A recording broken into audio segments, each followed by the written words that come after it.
안녕하세요. 여러분 닥터만복입니다. 막걸리는 왜 건강에 이롭다고 할까요? 그냥 마시면 건강에 좋은 걸까요? 오늘은 막걸리에 대해 아주 깊이 있게 알아보는 시간을 가져볼 거예요. 많은 분들이 막걸리를 좋아하시죠. 막걸리가 맛도 좋고 몸에도 좋다고들 하는데 정말 그럴까요? 이 영상에서는 막걸리의 영양소와 효능 그리고 숙취 줄이는 방법과 재미난 막걸리 이야기를 전해드릴 테니 끝까지 놓치지 마세요. 먼저 막걸리는 우리나라 전통주로 많은 사랑을 받고 있는 술이에요. 하지만 막걸리에 에탄올 즉 알코올이 포함되어 있어서 과음하면 당연히 건강에 좋지 않겠죠. 오늘 영상에서는 막걸리를 어떻게 하면 건강하게 즐길 수 있는지, 막걸리에 어떤 성분들이 들어있는지 그리고 막걸리를 마실 때 주의해야 할 점들을 알려드리려고 해요. 이 영상을 보고 나시면 막걸리에 대해 잘 알고 드시게 될 거예요. 잠시만 집중해주세요. 첫 번째, 막걸리의 영양소와 효능. 막걸리에는 여러 가지 좋은 성분이 많이 들어있습니다. 대표적으로 단백질 필수 아미노산 식이섬유 그리고 유산균이 있어요.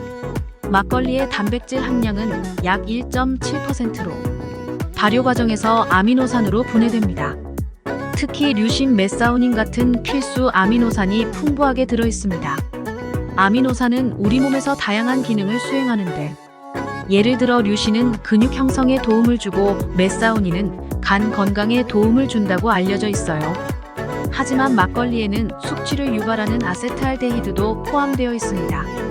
아세트알데히드는 발효가 활발하게 일어날 때 많이 생성되기 때문에 발효가 덜 끝난 생막걸리에는 이 물질이 더 많이 들어있을 수 있어요. 그렇다면 막걸리를 마실 때 어떻게 해야 숙취를 줄일 수 있을까요? 발효가 완전히 끝난 막걸리를 선택하는 것이 중요합니다. 이런 막걸리는 병 안에서도 발효가 더 이상 진행되지 않아서 아세트알데히드가 덜 들어있어요.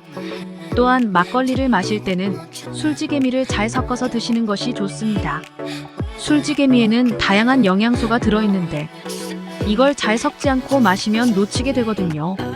두 번째, 막걸리와 유산균. 막걸리에는 유산균도 풍부하게 들어있습니다. 유산균은 장 건강에 좋다고 많이들 알고 계실 텐데요. 막걸리 한 병에는 약 700억에서 800억 마리의 유산균이 들어있다고 해요. 일부 제품에는 무려 1000억 마리까지 들어있는 것도 있습니다. 이 유산균들은 막걸리를 만들 때 사용하는 누룩이 쌀의 전분을 분해하면서 생성됩니다. 유산균은 장 건강에 도움을 줄 뿐만 아니라 면역력을 높이는 데도 중요한 역할을 합니다. 특히 장내 유산균의 균형이 깨지면 다양한 건강 문제를 일으킬 수 있기 때문에 유산균이 풍부한 막걸리를 적당히 즐기는 것은 건강에 도움이 될 수 있어요. 최근 연구에서는 막걸리 유산균이 장내 유해균을 억제하고 유익균을 증식시키는 효과가 있다는 결과도 발표되었어요. 하지만 막걸리에 들어있는 유산균이 장까지 살아서 갈 확률은 상대적으로 낮을 수 있는데, 이는 유산균 약처럼 특별히 코팅이 되어 있지 않기 때문이에요. 그래도 막걸리에 들어있는 다양한 유산균이 장 건강에 긍정적인 영향을 줄 수 있다는 점에서 주목할 만합니다. 세 번째, 막걸리의 항암 성분과 기타 효능. 또한 막걸리에는 항암 성분도 소량 포함되어 있습니다. 대표적으로 파네졸과 스쿠알렌이라는 성분이 있는데요. 파네졸은 맥주나 와인보다 막걸리에 더 많이 들어있다고 해요. 하지만 항암 효과를 기대하려면 정말 많은 양의 막걸리를 마셔야 해서 오히려 건강에 해로울 수 있습니다. 이 부분은 재미로 들어주시면 좋겠어요. 막걸리에는 비타민 B 식이섬유 그리고 다양한 미네랄도 풍부하게 들어있습니다. 식이섬유는 장 건강에 좋고 배변 활동을 도와줍니다. 막걸리 한 병에 들어있는 식이섬유의 양은 사과 4-5개와 맞먹는다고 하니 정말 놀라운 일이죠. 또한 막걸리는 고지혈증을 예방하는 효과도 있다고 해요. 식이섬유가 콜레스테롤 수치를 낮추는 데 도움을 주고 막걸리 속 성분들이 나쁜 LDL 콜레스테롤과 중성지질의 혈중 농도를 낮춰준다는 연구 결과도 있습니다. 막걸리는 비만을 예방하는 효과도 기대할 수 있습니다. 전지방 세포의 분화를 억제해서 체내 지방 축적을 줄여준다고 하는데요. 물론 술과 함께 먹는 안주가 칼로리가 높을 수 있기 때문에 적당히 드시는 것이 중요해요. 최근 연구에서는 막걸리 속 페놀 성분이 항산화 작용을 통해 체내 활성산소를 제거하고 세포 손상을 방지하는 데 도움을 줄 수 있다는 결과도 나왔습니다. 이처럼 다양한 건강 효능을 가진 막걸리지만 중요한 것은 적당히 즐기는 것입니다. 네 번째, 막걸리와 피부 건강. 또 하나 재미있는 점은 막걸리가 피부에도 좋다는 사실입니다. 막걸리 속의 사카로미세스 효모는 화장품 원료로도 많이 사용되는데요.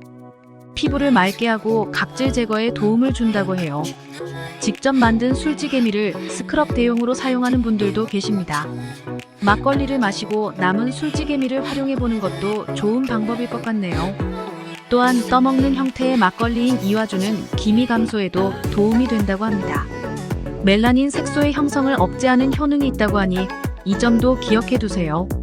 최근 연구에서는 막걸리 추출물이 피부 세포 재생을 촉진하고 피부 장벽을 강화하는 데 도움을 줄 수 있다는 결과도 발표되었습니다.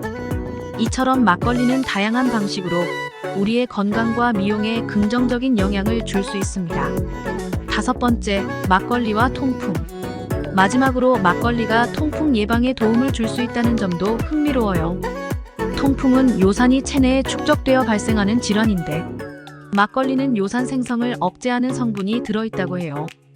이 점에서 막걸리는 맥주보다 통풍 위험이 적다고 합니다. 특히 막걸리에 함유된 베타글루칸 성분은 요산의 체내 축적을 억제하고 배출을 촉진하는 효과가 있다고 합니다. 이러한 효능 덕분에 통풍을 걱정하시는 분들도 막걸리를 적당히 즐기실 수 있을 것 같아요. 여섯 번째, 막걸리의 다양한 종류와 차이점. 막걸리는 종류에 따라 맛과 특징이 다릅니다. 일반적으로 쌀로 만든 기본 막걸리 외에도 과일을 첨가한 과일 막걸리 쑥이나 곡물을 첨가한 다양한 종류의 막걸리가 있어요. 예를 들어 딸기 막걸리나 복숭아 막걸리는 과일의 상큼한 맛이 더해져 여성들에게 인기가 많습니다. 또한 청주처럼 깔끔한 맛이 나는 누룩 막걸리는 깔끔하고 순한 맛을 좋아하는 분들에게 추천드려요. 각 지역마다 특색 있는 막걸리도 많은데요. 예를 들어 전주 막걸리는 전통 방식으로 빚어져 깊은 맛을 자랑하고 제주도에서는 한라봉을 사용한 막걸리가 유명합니다. 이처럼 다양한 맛과 향을 가진 막걸리를 골라 마시는 재미도 쏠쏠하답니다. 막걸리를 고르실 때는 발효가 완전히 끝난 제품을 선택하시는 것이 좋아요. 대형마트에서는 완전 발효된 막걸리 제품을 쉽게 구할 수 있는데요. 탄산이 없어도 시원하게 마시면 정말 맛있습니다. 나루 생막걸리나 회창 막걸리, 우렁이살 손막걸리, 드라이 제품 등이 대표적이에요. 이렇게 막걸리에는 다양한 좋은 성분들이 많지만 역시 술이기 때문에 적당히 즐기는 것이 중요합니다. 막걸리를 맛있고 건강하게 즐기면서 몸에도 좋은 효과를 얻어보세요. 여러분, 오늘 영상 도움이 되셨나요? 여러분의 건강을 위한 좋은 정보를 가지고 만나는 그날까지 모두 복 받으세요. 여러분의 건강한 라이프 스타일을 위해 항상 노력하는 닥터만복이었습니다. 감사합니다.